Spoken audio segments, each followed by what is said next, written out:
Network లేయర్లో packet routing ఉంటుంది. అంటే ఇది షార్టెస్ట్ పాత్ ని సెలెక్ట్ చేసుకుంటుంది అనమాట. ప్యాకెట్ ని ట్రాన్స్మిట్ చేయడానికి డిఫరెంట్ నెంబర్ ఆఫ్ రూట్స్ అనేవి మనకి అవైలబుల్ గా ఉంటాయి. సో ఇది షార్టెస్ట్ పాత్ ని సెలెక్ట్ చేసుకుంటుంది.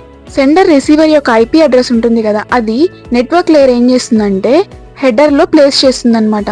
నెట్వర్క్ లేయర్ లో ఉన్న సెగ్మెంట్ ని మనం ప్యాకెట్ గా కూడా రిఫర్ చేస్తాం. ఈ నెట్వర్క్ లేయర్ అనేది నెట్వర్కింగ్ డివైసెస్ ద్వారా ఇంప్లిమెంట్ అయింది, such as routers and switches.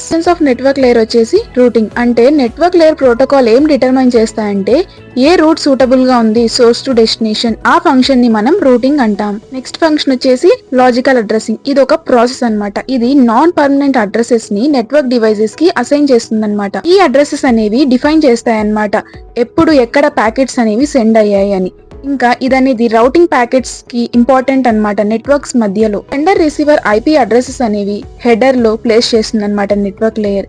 ఈ అడ్రసెస్ అనేది ప్రతి ఒక్క డివైస్ ని వేర్ చేస్తుంది అనమాట, యూనిక్యూ గా, యూనివర్సల్ గా. Transport layer. ఈ లేయర్ అప్లికేషన్ లేయర్ కి సర్వీసెస్ ప్రొవైడ్ చేస్తుంది, నెట్వర్క్ లేయర్ నుంచి సర్వీసెస్ ని తీసుకుంటుంది. ట్రాన్స్పోర్ట్ లేయర్ లో ఉన్న డేటాని మనం సెగ్మెంట్స్ అని అంటాం.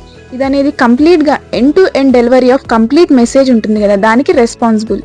ఈ ట్రాన్స్పోర్ట్ లేయర్ మనకి ఎక్నాలెడ్జ్మెంట్ ప్రొవైడ్ చేస్తుంది అనమాట, డేటా అనేది సక్సెస్ఫుల్ గా ట్రాన్స్మిషన్ అయిందా లేదా అని. ఇంకా ఒకవేళ ఎర్రర్ అనేది ఫౌండ్ అయితే ఆ డేటాని మళ్ళీ రీట్రాన్స్మిట్ చేస్తుంది.